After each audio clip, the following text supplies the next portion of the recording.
Scientists accidentally proved God while trying to disprove him. My friends, imagine you are the most hardcore atheist, the absolute biggest materialist scientist in the world. You've dedicated your entire life, your whole career, to proving just one thing, that this universe is a blind, deaf, and accidental cold space. You built telescopes, particle accelerators, and supercomputers just to prove that there is no creator, that no intelligent mind exists. And you confidently declared that everything is just a random chemical accident. But when you finally looked through your most advanced microscope and analyzed deep space with your most powerful telescope, someone looked right back at you and gave you a massive smile. This is exactly what has happened to modern science over the last 50 years. Science set out to bury the God of religion once and for all, but they accidentally discovered something that completely shattered their own materialist foundation. Today, we aren't going to talk about any religious book or church. Today, we are stepping onto the pure, unfiltered battleground of physics and biology to see exactly how modern science got trapped in its own web. Have you ever wondered what existed before the Big Bang? There was a time when science believed the universe was static, meaning it had always been this way and would always remain this way. Scientists were very happy with this static universe theory, because if the universe had always existed, there was no need for a creator. But then, in the 1920s, Edwin Hubble looked through his telescope and saw that galaxies were actually rushing away from each other. The direct implication of this was that if we rewind time, this entire universe would collapse back into a single, infinitely dense point. And that is where the concept of the Big Bang Theory was born.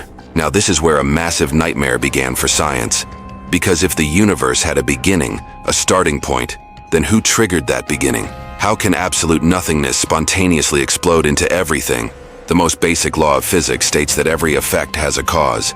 If the Big Bang is an effect, then what was the cause sitting completely outside the laws and time of this physical universe that struck the match? But the story doesn't end there, my friend. The real shock came when scientists started measuring the fine-tuning of this universe. When the laws of physics were being forged, certain fundamental forces were born, like gravity, electromagnetism, and the strong and weak nuclear forces. These forces have their own exact value, a highly specific number. And when I say exact, I mean a precision sharper than the edge of a razor. Sir Roger Penrose, a brilliant mathematician at Oxford University and a Nobel laureate, calculated the odds of life existing in this universe purely by accident. His answer was 1 in 10 to the power of 10 to the power of 123. Brother, this number is so massively incomprehensible that even if you wrote a 0 on every single atom in the universe, you would still run out of zeros. Let's understand this concept with a simple analogy. Imagine you are standing in a massive control room filled with thousands of dials and knobs. Each dial controls one law of the universe. One dial is for gravity, one for dark energy, one for the mass of a neutron. If you turn the gravity dial even by a hair's breadth, just a fraction of a millimeter to the left or right, the entire universe would instantly collapse. Stars would never even form. If you speed up the expansion rate dial even slightly, matter would never clump together, and galaxies would never be born. Every single dial is perfectly set, with mind-boggling precision, to the exact position required for this universe to harbor life. Now, as a logical person, tell me, if you walked into that control room and saw thousands of dials set to the exact position that yields the absolute best output, would you say, "Oh, this must have accidentally set itself after a random explosion"? Or would alarms instantly go off in your head that some intelligent mind must have walked into this control room and tuned these dials with such terrifying perfection? But materialist scientists refuse to accept this easily. To hide their underlying theism problem, they invented a brand new theory, which we call the multiverse theory. They claim, well guys, our universe isn't the only one. There are infinite universes out there, and because there are infinite attempts, by sheer luck, the conditions in one universe, ours, happen to be perfect, and here we are. This sounds very cool, right? Just like a Marvel movie. But there is a massive catch. To this day, there is absolutely zero physical evidence for the multiverse, nor can it ever be observed. Basically, in order to reject God, science is putting blind faith in something that has zero proof. They refuse to believe in one invisible, unprovable creator, but they are completely willing to believe in infinite, invisible, unprovable universes. Let me know in the comments. If this isn't a blind religion, then what is? Now let's step outside of physics and enter the world of biology, because what was discovered there obliterated whatever doubts were left. In 1953, Watson and Crick discovered the structure of DNA. Before this, science assumed a living cell was just a simple blob of chemical jelly, but when they actually peered inside that microscopic cell, they didn't find any jelly. They found a bustling, highly complex nanofactory. DNA is not just a normal chemical. DNA is a pure, 100% literal code. It is exactly like the C++ or Python code running on your computer. Bill Gates himself stated, "DNA is like a computer program, but far, far more advanced than any software ever created." Now, this presents a truly terrifying logical problem for atheists. The supreme law of information theory states that code or specific information can never be generated by a random or chaotic process. If you are walking through a forest and see stones on the ground arranged to spell SOS help me, would you assume the wind and rain randomly arrange those stones like that? No. You would instantly realize that an intelligent mind wrote that message, because wherever there is a meaningful sequence, there must be a mind behind it. So how could DNA, which is a precise 3.2 billion letter instruction manual for building a human body, be a mere accident? How can dead atoms and molecules spontaneously write an encyclopedia? A computer program requires a programmer. A digital code requires a coder. So who is the coder of this biological code? Science claims evolution and natural selection. But natural selection can only start working after a perfectly functioning, self-replicating cell already exists. Where did that very first cell, that first code of information, get downloaded from in this dead stardust? The answer is brutally simple, but the scientific community's ego is so massive that they refuse to accept it directly. However, if you look closely, today's modern theoretical physicists have actually started accepting God. They've just changed his name. They don't call it God or the divine. They call it the simulation architect or the grand programmer. People like Elon Musk and Neil deGrasse Tyson are openly claiming that we are living inside a simulation. Think about it, man. If this universe is a simulation, a virtual reality running on math and code, then who is the programmer sitting outside that supercomputer?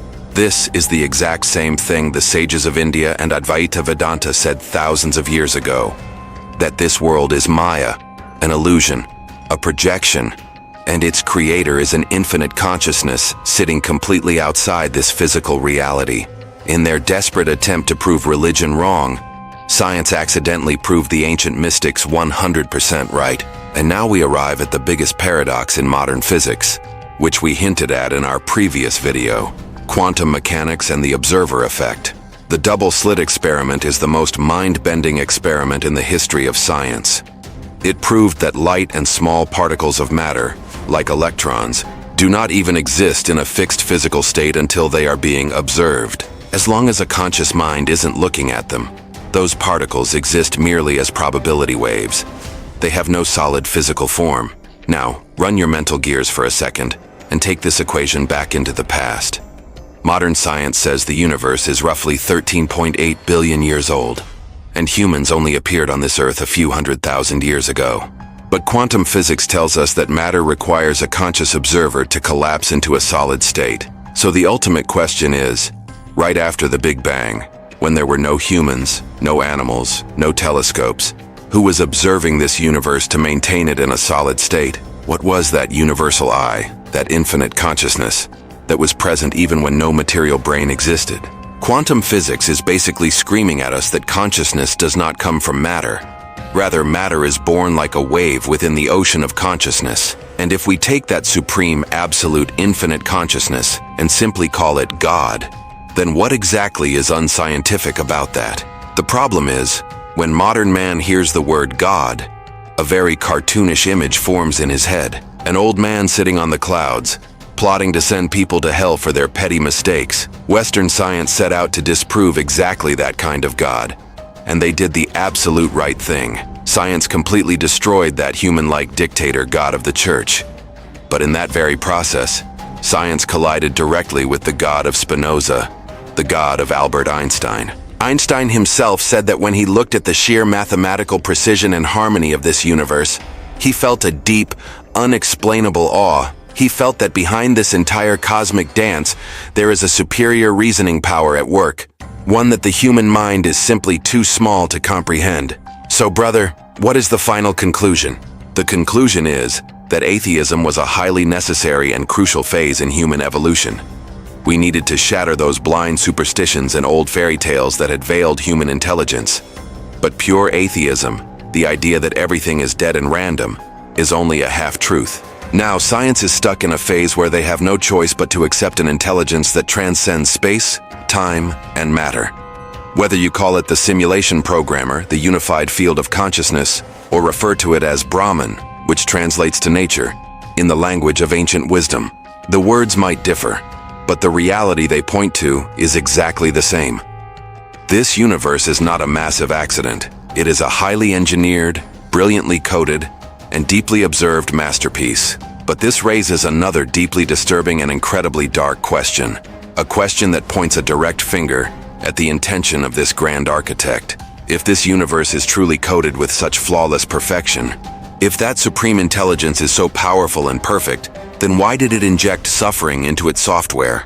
If an infinite intelligence is running the universe, why is there so much anxiety, disease, cancer, and pain in this world? Is that intelligent mind cruel? Or is there some dark secret hidden in the design of this physical game that we simply cannot grasp? That is the exact mystery we are going to dive into in our next video. So hit the subscribe button right now and turn on the notification bell, because the next episode is going to permanently change the way you view your entire existence.